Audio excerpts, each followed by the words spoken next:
To order the Planning Commission meeting at 6:31 on December 15th, 2020.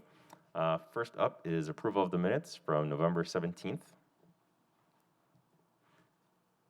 I move for approval. All right, Steve and Tom have a second. All in favor, say aye. Aye. Aye. Aye. And opposed, nay. All right, that's approved. Public appearances for non-agenda items. We do have one gentleman here that I believe wants to speak on something not on the agenda. So if you want to come up and this microphone up here, Go ahead, take it. go ahead, or the desk, wherever you like. Sure.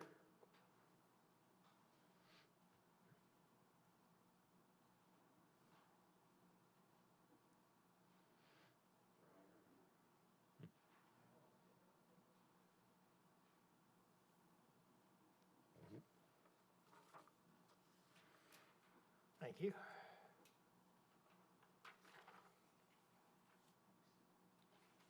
Done for me, thanks.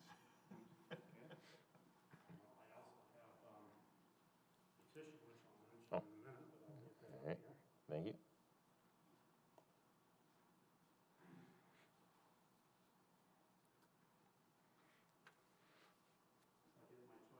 Your choice. Down here, if that's okay.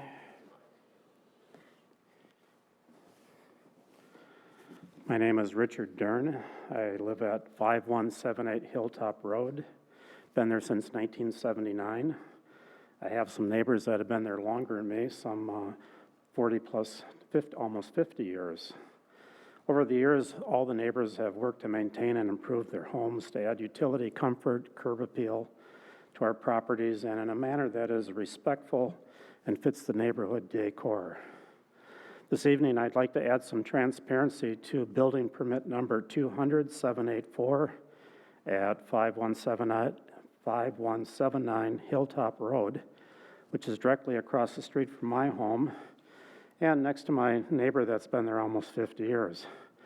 Please note we're just south of Greenfield Park and just west of Cyan Road. Mr. Steve Chatterton at 5179 Hilltop started building an addition on the front of his house a few weeks ago. Steve has been talking about additions to his home for well over a year now and making statements he would like to use post and beam construction and metal siding on the exterior. I became concerned when Steve started drilling large post holes as compared to prepping for a more traditional frost wall foundation. Therefore, over 4 weeks ago, I made an open records request for details about the building permit, and Jack Pearson was kind enough to come over and review them with me on Monday, December 7th. The permit is essentially a pole barn shed type of structure over an existing driveway to add a two-car garage in front of his existing two-car garage, and you can see those pretty clearly in the pictures I gave you. There is an engineer certified plan by Vilas Engineering of Madison, and the permit was signed by Lisa McNabala in planning, and I believe John Crook in building inspection. My primary concern and that of the neighborhood is that this is a pole barn shed type structure being built over an existing concrete driveway on the front of the home. And there's a petition I just handed the mayor, which has a few signatures. We have a lot of people that walk in our neighborhood, and I know most all of them, but I brought a few names along to show that this isn't just my concern, it's a neighborhood concern. Regarding this project, for new construction today, I suspect a pole barn structure on the front addition of a home is rather precedent-setting in a neighborhood that is zoned residential. This is not a permanent structure typical of a traditional home in our neighborhood.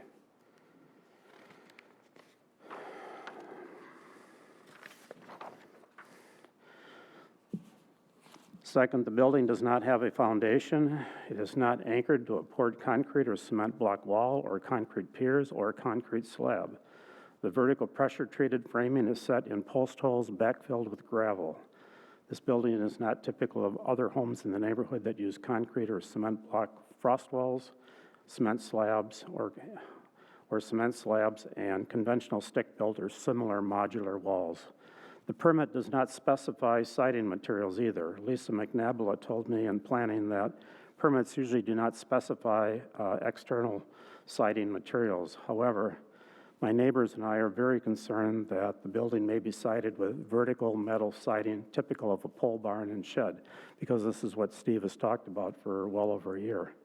If so, it will not have the look of a typical home in our neighborhood. For these reasons, I'm bringing this project to the attention of the Planning Commission. In summary, I and several neighbors are concerned that this is not a typical building that should be permitted in the front of any existing home in the city of Fitchburg that's zoned residential. This is a more temporary type of structure, and depending on the exterior siding material, this may have an industrial type of look that would be very different from the exterior look of all adjacent properties on the street and in our neighborhood.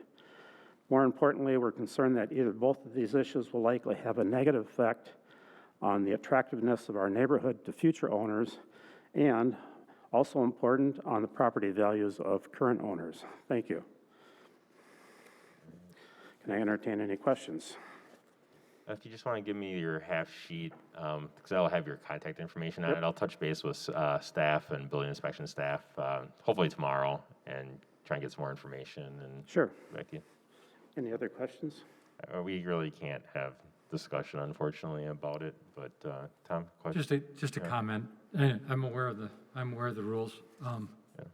Just a comment, just to let you know, Mayor. This is in District 4, as you know, and I've had a lot of comments, concerns about this. I knew it the last council meeting. I didn't speak on it at all because I was waiting for the neighbors to come and speak on it themselves and talk for themselves. This is a real concern. You take a look at the pictures, you can go over with Sonia, and if you get back to Rich maybe sometime this week, just so you're aware of it. I've had quite a few calls on this too. It's just the way it looks versus the neighborhood. Yep. Okay. Well, I'm also concerned about the type of construction. There's been a lot of high winds in our neighborhood. If you remember the tornadoes over by the horse farm that goes to the synchrotron over there, having a senior moment. Oregon Prison, Oregon Heights down there, and I've had trees in my yard literally twisted, big trees, 18-inch diameter, twisted, roots broken off below the ground, laid on the house, bounced off. So to me, this building is like an umbrella in a windstorm. It's not grounded. Yep. Gravel is not going to hold this thing down when we get these types of winds. So it's to the owner's loss, but it's just not a permanent structure that I think is fitting for the neighborhood. Thank you. I'll bring that sheet up. Great. Thank you. All right. That's all I have for non-agenda items. Agenda review. Sonia, is there anything that we need to move around at all? No changes on my end. All right. Seeing none others, let's get into the agenda items. First up is ADR 6264 Nesbitt Road. I've got a few people who I believe are online to speak to this. I'm not sure who wants to kind of tell us what's going on first, but you can figure out among yourselves, I guess. Who wants to tell us what you're doing?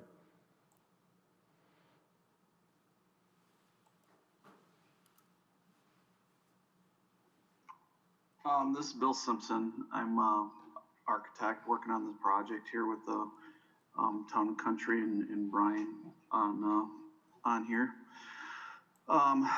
Basically, I think a lot of this is self-explanatory. They're going to do, what's brought forward. They're going to do some interior minor renovations to the building, along with moving their business in there, but along with a storage building being added. Right now, the property doesn't have a trash enclosure also, and this building would also enact as a trash enclosure.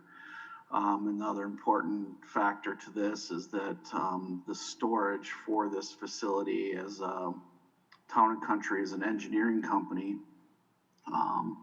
that will be related as incidental storage for their engineering services and what they will use for equipment. And I know Brian will speak for you here a little bit. My understanding in some of the conversations were that they don't even load up their trucks on a daily basis. This is more of a weekly building that they store some of their engineering equipment for, and possibly some archives and stuff like that. So other than that, it's pretty minor. You know, we're trying to match the building with a single slope to give it the same look and the same building materials. So it's pretty self-explanatory. If you have any other questions, just let me know. All right. If Ben or Brian, do you want to add anything additional? No? All right. Sonia, do you want to do a staff report? Yep, and I have the site plans up on the screen here, as well as the architectural elevation. So this is on Nesbitt Road. The company, Town and Country Engineering, would be located here in the principal building on the site. The parking lot comes in off of Nesbitt and then extends into the rear of the site where there's an additional parking lot. And then this is where the proposed storage building is located. So new garage back there behind the main building.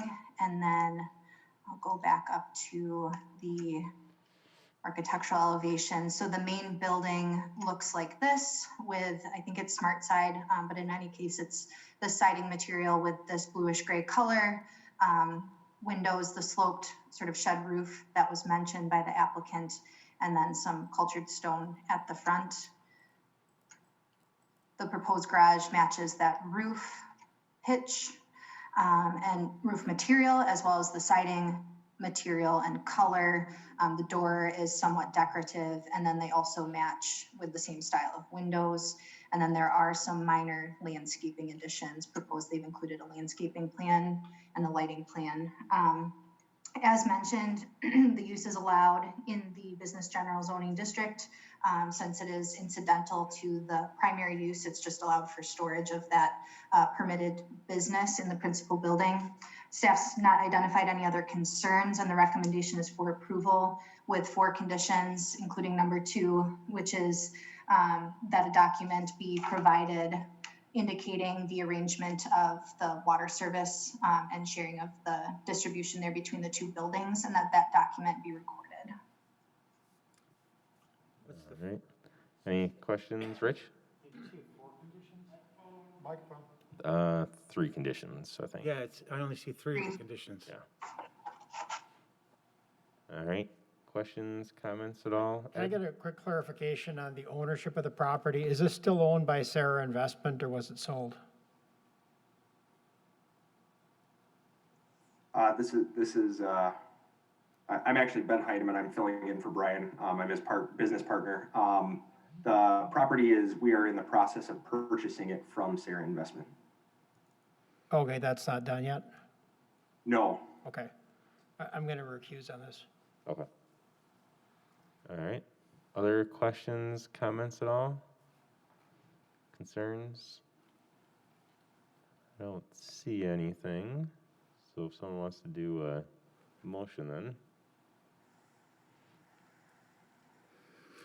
I'll move to approve ADR for 6264 Nesbitt Road with the 3 staff recommendations. Second. Seconded. I'll give it to Zach. Motion by Rich. All in favor, say aye. Aye. Aye. Opposed, nay. And then abstention? 1 abstention. All right. Next up, and thank you, guys, everyone. Thank you. B, Certified Survey Map CS 2372. We've got, it looks like Bert and Karen on this one. Do you want to tell us what you're doing here?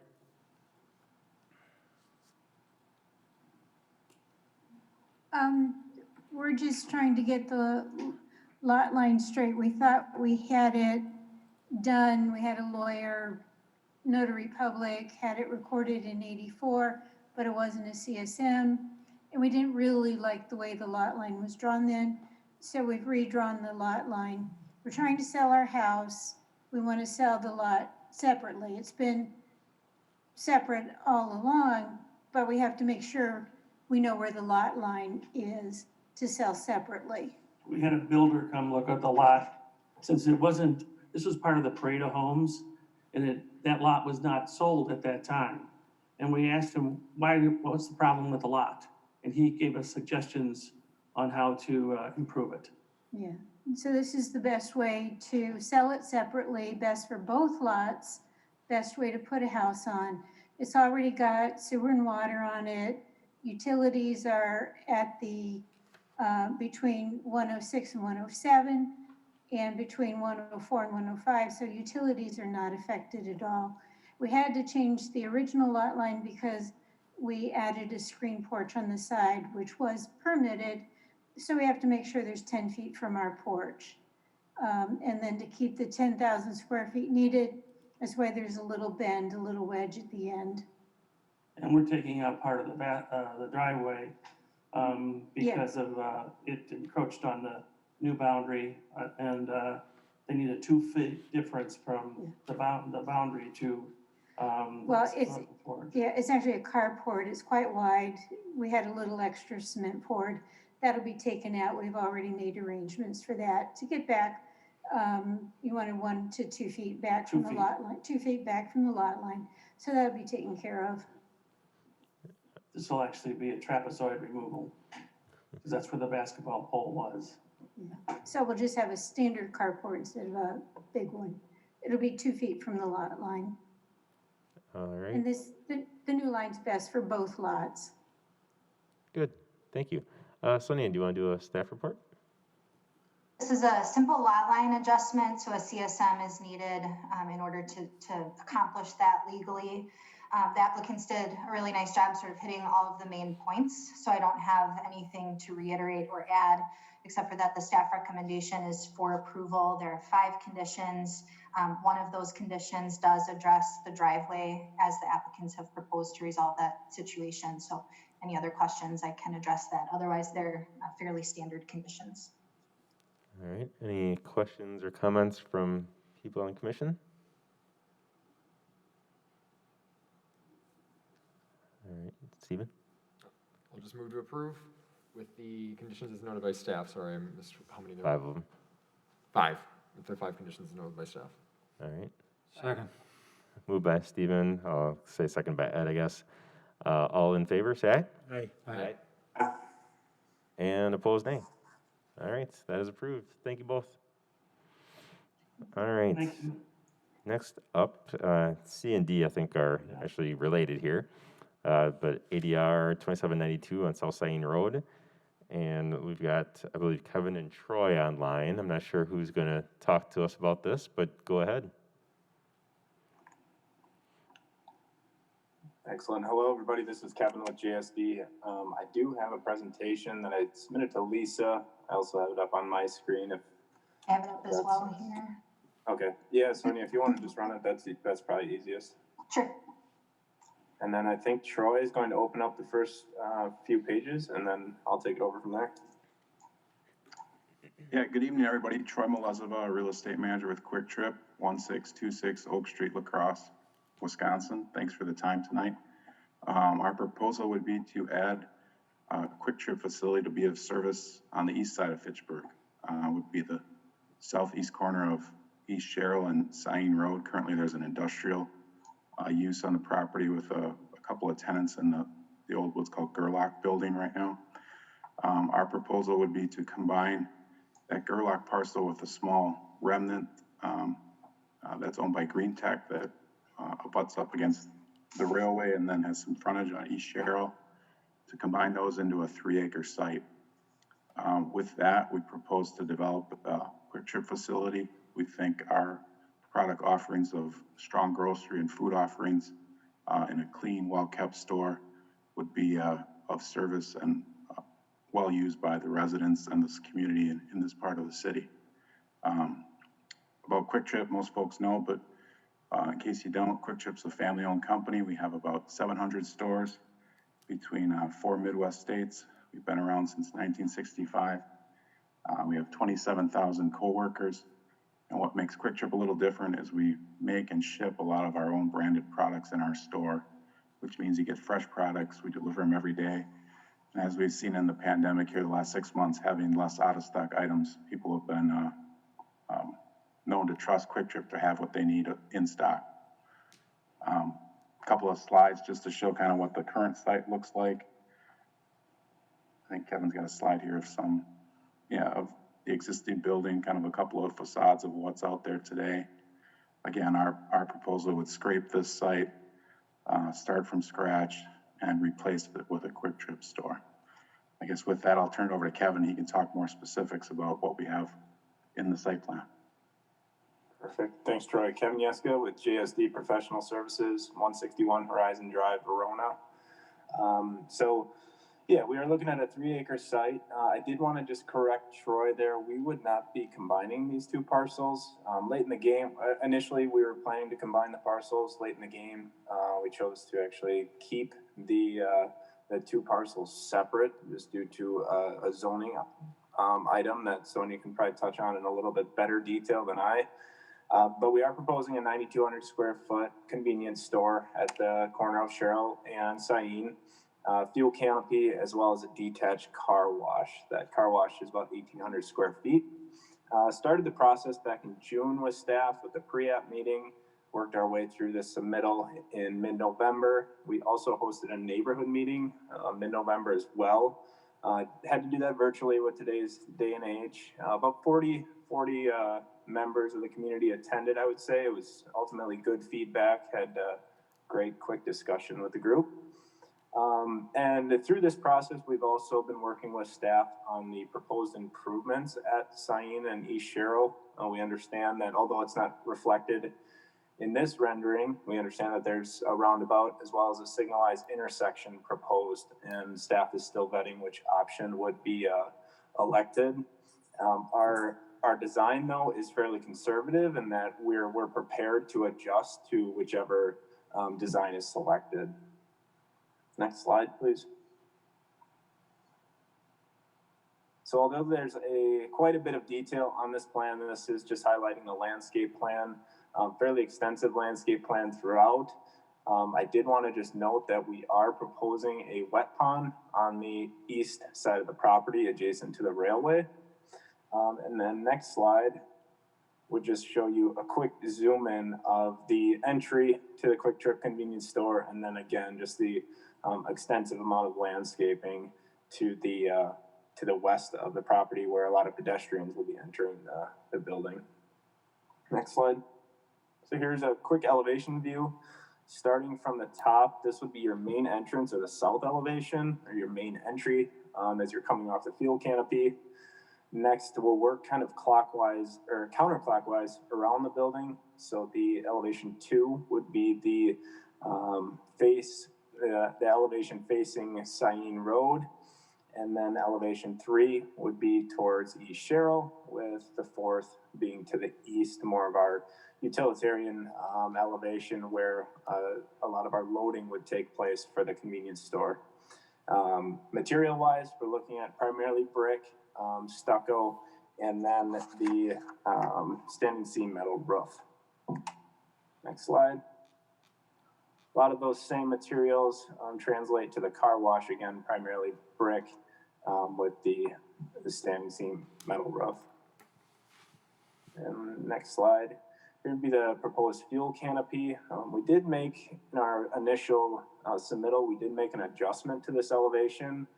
Staff had recommended that we bring up the brick for the columns of the fuel canopy, so we did make that adjustment, and also understand there were additional comments even after our resubmittal that we're prepared to talk about tonight if that is brought up. Next slide. And lastly, I'll just breeze through this. This is just proposed signage for the property. I did want to mention that we are proposing a monument sign out at the corner of East Sherrill and South Sain. Any other signage that's proposed was shown on the elevations I just ran through. So any questions, I would be happy to take them regarding site, civil, landscape, and then Troy for operations and probably the elevations. I'll let you play architect, Troy. All right, Sonia, do you want to do a staff report? Well, first of all, I'll go back up to the site plan and just explain the parcel situation. Let's see. Here's a better one. This site plan sort of shows the existing lot configuration, with the larger lot being zone business highway, and that's where all of the development and the structures that Quick Trip is proposing are to be located. So the store, the gas canopy, the car wash, all of that is located on this larger parcel that's zone business highway. There is also this smaller outlot as it exists today, and that's zone smart code.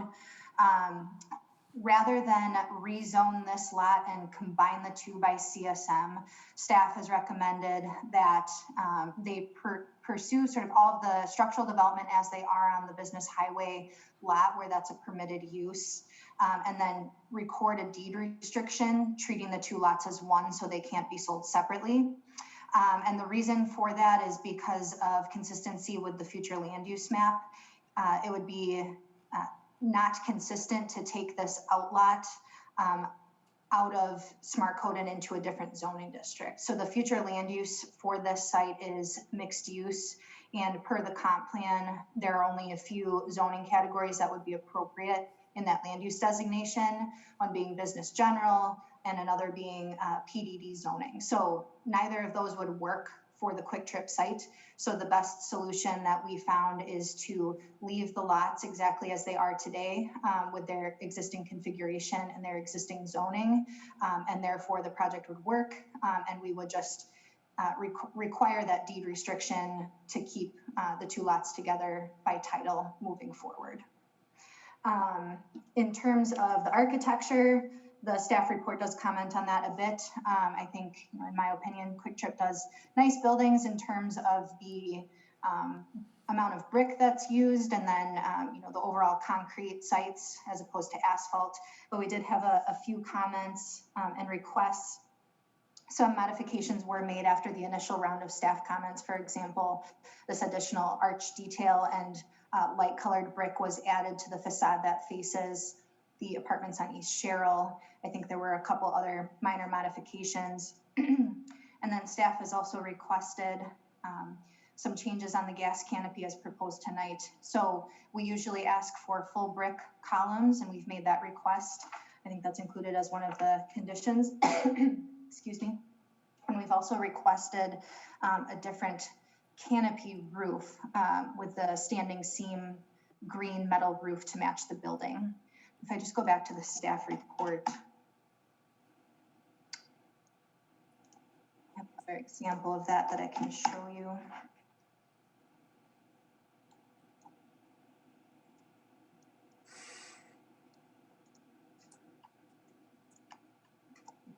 Zoom in here. This is another Quick Trip location that does have the full brick column, and it has the matching green standing seam metal roof to match the main building. And the reason that staff's recommended this, this is also at the recommendation of the Economic Development Director, is to de-emphasize this a bit as an auto-oriented use due to its location and proximity to our smart code development. So in contrast, our opinion is that the plain white metal canopy with the flat roof is very stark. It stands out and definitely emphasizes that auto-oriented use more, whereas this just sort of blends in more seamlessly with the main building. So that's the reason for the staff recommendation. Be happy to hear additional feedback from the applicants, and then of course the Plan Commission's opinion on that item. This is Troy, I guess, if it's appropriate to jump in, just kind of a thought to pull up that image again that you showed, Sonia. Just our thought is, what we try to do with this side is, we work with staff to center the building on the corner and occupy that corner with a prominent building, and then the fuel canopy is kind of south or more internal to the site. The project that you're looking at here obviously had the canopy in kind of the street frontage side of the building, so there was more of an emphasis on the canopy there. Just from a architectural standpoint, it does a little bit of the opposite, in my opinion. It definitely emphasizes the canopy. You see with the size of those columns and bricking those up, you do get a lot more prominence on the gas canopy. And then with the roof structure added, it definitely adds more height, and the building almost becomes kind of an afterthought behind. So our preference and kind of the latest trend we've seen is more to de-emphasize the canopy, to have it bricks 9 feet up on the columns, kind of in a linear height with the height of the fuel dispensers. and then de-emphasizing the height and mass on the canopy with less roof structure and more of an accessory look as opposed to a pure large massing in terms of adding a roof structure to it that would match the store. I think we've got a perspective drawing somewhere, don't we, to kind of show the perspective view? Yeah, at the end of the presentation, so yeah. Sorry, Okay. guys, I jumped over that. So from the corner. Yeah, so again, our thought was to try and, emphasize the building, really put emphasis on that structure, and then kind of have that field canopy off center and back in the site so that it's not as emphasized as you would have maybe in Sonia's example where it was out front and center and it was kind of the prominent part of that particular site. So that's our thought and our suggestion and what we came to in terms of how we laid out this site and designed it. Sure, and then a couple more items on the staff presentation, just to note on the Cyan Road reconstruction, if, in the event that public improvements are required, there is a condition that requires the subdivision improvement agreement to be executed prior to issuance of permits. If there are improvements, like I mentioned, associated with that road reconstruction. And then there's also a condition that addresses any road right-of-way dedication that would be required. And then finally, on that point, if there are any minor site plan changes that are required as a result of the road project, the conditions would authorize the city engineer and the city planner to approve this without having to come back to the plan commission. Again, if those are minor changes necessary for the road construction project. So otherwise, the staff recommendation is for approval with 17 conditions. I can address any questions on those if there are any. All right. Open up to questions, comments. One question I guess I would have on the difference between the two roofs. Do you know what the height is of the kind of the all white one that you're proposing versus the green roof on the other location? Yeah, I believe the top of the structure on the flat roof is roughly 19 feet. The top of the store I know is 23 feet. And then I think when you add that roof structure, it can be, I believe it was as high as potentially 26 feet when you add that structure in. So it does add quite a bit of height and size to the depth of the structure up front. Stephen? Yeah, I'll just ask for the two that you have on PD and, either side of 151 there, you've got the two kind of on either side of Verona Road and PD.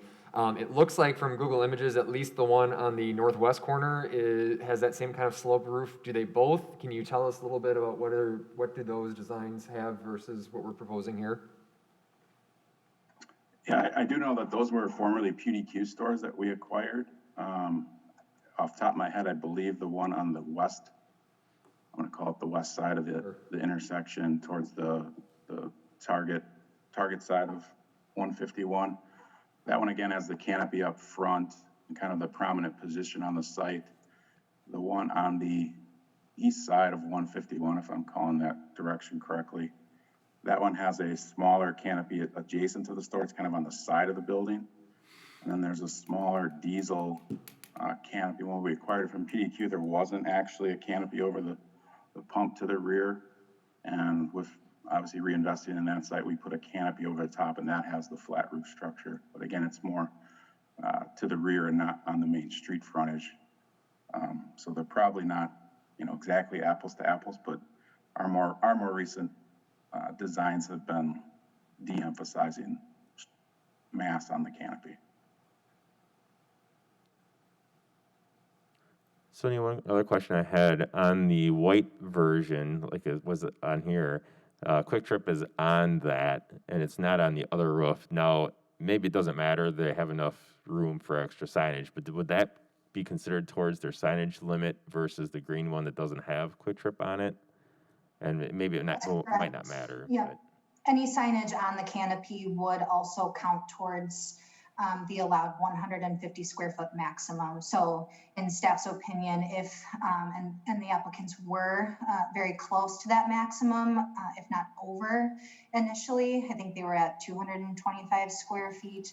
So we thought that that would be a good solution to remove the need for signage on the gas canopy as well. That may have been modified and brought down to the 150. The applicants could speak to that better. Yeah, Sonia, we did modify the signage plan late in the game, and we actually took out that second monument sign on East Sherrill, up the northeast corner of the building.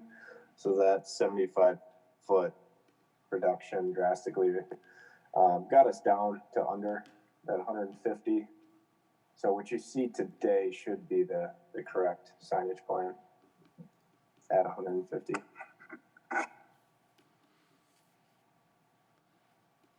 Other comments? Ed? Sure.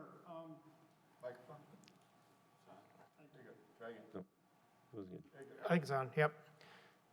Yeah, ideally, I mean, this site should really be a two-story building, and if we're going to approve a convenience store here, I would like to at least, I would certainly agree with planning staff and economic development that the green roof would be a better solution here. It would look a lot nicer.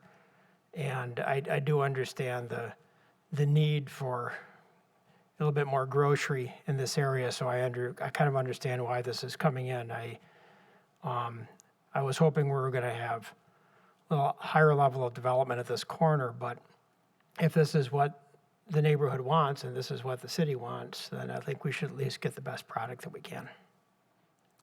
I know that the neighborhood is very excited for this to come in. I know a bunch of people are on the meeting and just on Facebook as well. People are pretty excited about it coming in and what they're providing, just with their reputation. People are happy about that.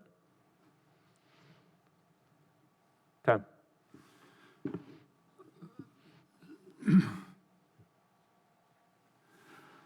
Sonia, can you bring up the, I guess, a photograph of the oversight where the driveways are? You know, what I'm after is the corner. So, correct me if I'm wrong, there's a driveway off of Scion Road that goes into this station, and there's also a driveway off of East Sherrill, right? Yep. Do I have this right? Does the building face East Sherrill? Does a Quick Trip face East Sherrill? Or does it face East Sherrill, right? It doesn't face Scion? There's a door that goes towards Scion Road. There's no doors that go towards East Sherrill. I guess it depends on your perspective. I'm after, which way does the gas station face? The front door. Give me the front door. Where does it face? So the front door would face the fuel South. canopy down there, because that's where people go in from the fuel canopy. So it faces Sherrill Drive, right? No. Yeah, straight down. It faces Scion Road? No, essentially it faces the BP, where the current BP is, that way. This Okay, is Troy, if I okay. could jump in. There's two doors. There's one that does face Scion, and there's a patio, kind of prominent patio off of that entry. And then there's the other entry is on the south facade towards the fuel canopy and the parking adjacent. Okay, okay. Sonia, the neighbors, just because I'm referring to the apartments over there, all the apartments around this area, was the lighting brought up? Or guys, can you just tell me, is this store closed at a certain time at night? Or is this 24 hours, or what is it?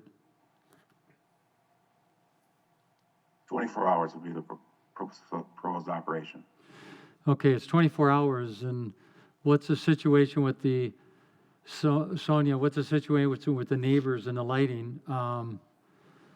I can tell you these neighbors know about the railroad track, and they know about the sound of trains. And now I'm just asking about the lighting. Is it going to be a problem, or are we okay with that? In the staff comments, we did request that the lighting be full cutoff so that there's no spillover, and then also dark sky compliant. The applicant's responses noted that they would comply with that. I think it might be wise to add that as a condition of approval, to your point, Tom, just to be sure that that's addressed. So we could add that as a condition number 18 if you're interested, that lighting shall be full cutoff and dark sky compliant. I am interested. Yeah. I think just to, so there's not a future problem. The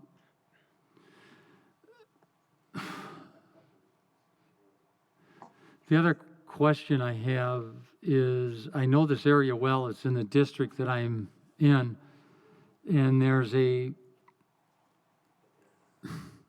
adjacent body shops and cars and things. Is that obviously is to the south?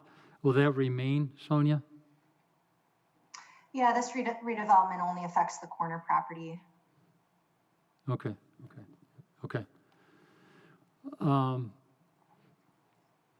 Guys from Quick Trip, you just may want to talk to Mike Zimmerman again. Now I'm going to give you the history for the city.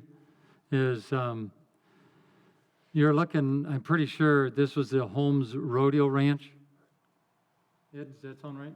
Yeah, this was the tire recapping plant. Part of Holmes. And obviously, the back of you have the railroad there. And that railroad is important to the city. And I sure like to say every time the train goes by, you give away a free beer, but I don't think that's going to happen. So you could talk to Mike Zimmerman, though, on more of the history of this. I'd like to see you put some history in the store, possibly, with what's going on in the city. He'll have the answers for you. And just take it for what it's worth. Other thoughts? I got to add one more thing. Yeah, go ahead, Tom. Sorry about that. Yeah, go ahead.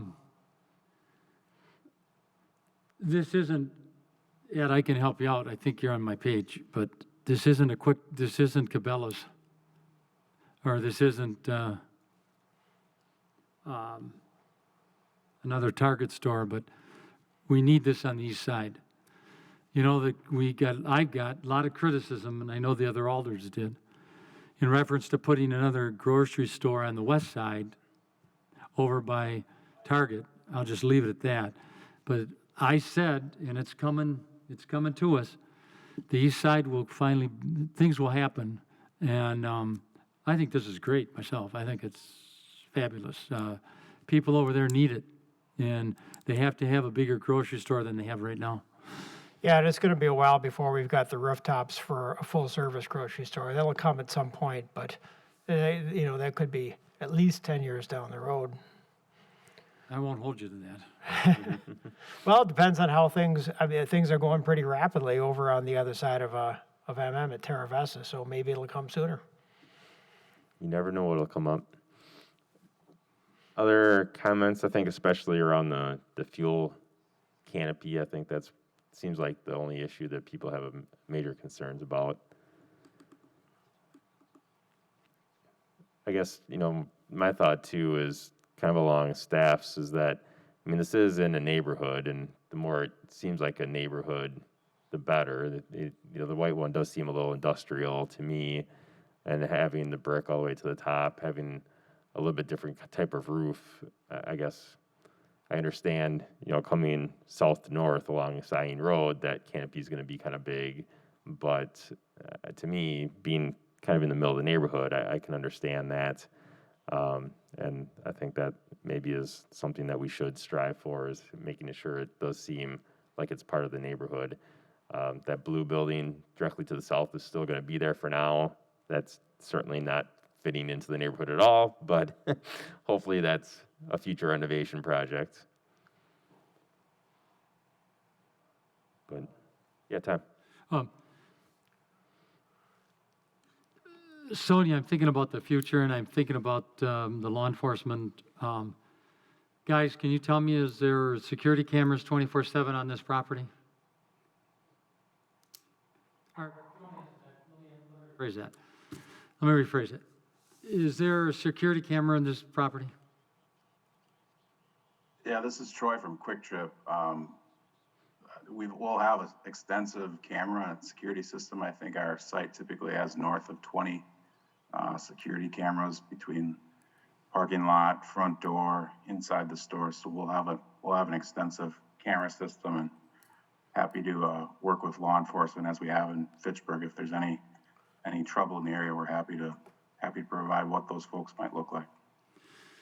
Sonia, is that, I admit it, I don't remember seeing that. Was that one of the conditions, or do we have to add that? It was referenced in the comments, but I don't think it made it into the condition. So if you want to be sure of it, we could add that as a condition number 19.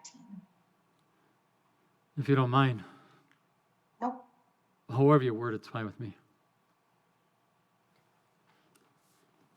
What was condition 18, if that was added after the, That was dark The sky. lighting that was a lighting, requirements. okay. Yeah. Other comments, thoughts at all?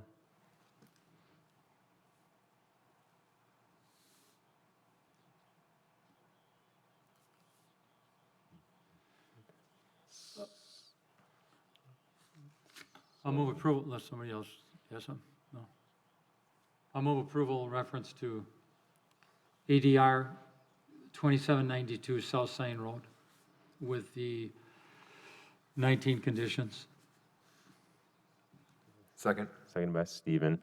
I guess just to be clear now, Sonia, I just want to be clear for everyone. Do these conditions, there's a lot of them, sorry, would that require improvements to the gas canopy, or would it be the gas canopy as with the white? Thanks, Mayor. They should have, but let me just look at this. I'm not seeing it in there now.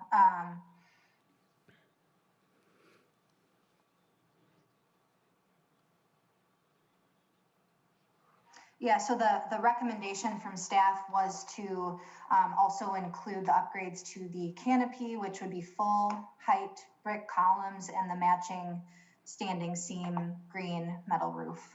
So that would be a condition number 20 that we'd recommend adding. Tom, are you okay with that 20th condition? Yes. Stephen, are you okay That's with fine. that as well? Is friendly? Okay. I'm fine, yeah. All right. So the motion is now for 20 conditions. The ones not on the staff memo would be 18 is making sure that the lighting with dark sky improvements is on here, which I think they're planning to do anyway. 19 is the security cameras. Again, I think they're planning to do that anyway. And then 20 would be the, I guess, enhanced gas canopy with the full brick and the green on the roof. All right. So I'll make sure everyone's on the same page. All right. So all in favor of approving, say aye. Aye. Aye. And opposed, nay. All right, good. And then D is the conditional use permit for the sign. Kevin or Troy, do you want to speak to this? Any additional? This is Troy. I guess just Kevin, feel free to jump in, but I think this is the conditional use permit related to the fact that we've got to, by state law, post the fuel prices. And obviously those are done with LED changeable copy pricers, I guess they're called in the industry. And I believe we'll have a 10-foot monument sign near the corner that would provide those prices. All right, Sonia, staff report. The Fitchburg sign code requires a conditional use permit approval for any LED motor vehicle fueling signs. So that's exactly what this does. Staff's identified no concerns. And it's very typical and similar to other signs that have been allowed throughout the city. There are 4 conditions, just ensuring that it's installed per the proposal. All right. We do have to do a public hearing officially, so I'll officially open the public hearing for this. There's no one from the public registered to speak on this at all, so seeing nothing, I will close the public hearing and open up to Any further comments or things from the council or for the commission? Ed? I have a question. I'm sorry, it isn't really sign related, but the sign made me think of it. Are you going to have a no ethanol fuel option? We will, yeah, we'll have a premium fuel option with no ethanol. Okay, thanks. Anything else? Someone want to do a motion? I'll move approval with the conditions as noted. All right, 4 conditions. All right. Seconded by Rich. All in favor, say aye. Aye. Aye. And opposed, nay. All right, that is approved. All right, thanks, guys. Thank you. Have a good night. You too. All right, Thank you. on to E, public hearing and consideration of ordinance 2020-023. I know we talked a little bit about it last meeting. Do you want to speak to this, give a staff report, Sonia? This is the same sign code ordinance amendment that was brought up last month to clarify the regulations that apply to flagpole signs or flagpoles in general. They would be exempt from the total square footage allowance for sites and businesses. So it's the same that we looked at last month, but with the 2 changes that were recommended by the Plan Commission. The first being for the taller flagpole height, so the 35-foot height, we increased the square footage of the sign so that of the flag so that it's better in scale and proportion to the height of the flagpole. So for 35-foot poles, 40 square foot flag would be allowed. And then for the 25-foot height for residential districts, the smaller flag would be allowed at 24 square feet. And then in circumstances where additional flagpoles make sense, like the Veterans Memorial example that was brought up, we've added language that additional flagpoles may be permitted by issuance of a conditional use permit by the Plan Commission. So if those are acceptable to the Plan Commission, just recommend approval of the ordinance as amended with those changes, and that text is copied in the staff memo. All right. First, I will open a public hearing piece of this. I have no one registered from the public, no one here. So I will then close the public hearing and open up to comments from commission. I think this is perfect. I move that we accept the ordinance 2020-0-23 as changed All right. with the current. Motion by Rich, seconded by Ed. Get through this one quick. All right. All in favor, say aye. Aye. Aye. And opposed, nay.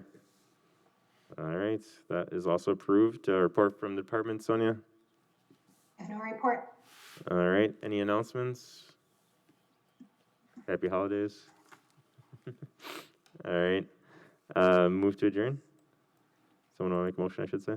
I'll move adjournment. Move Tom. Seconded by Rich. All in favor of adjourning, say aye. Aye. Aye. Aye. Aye. And opposed, nay. All right. We are adjourned. Thanks, everyone.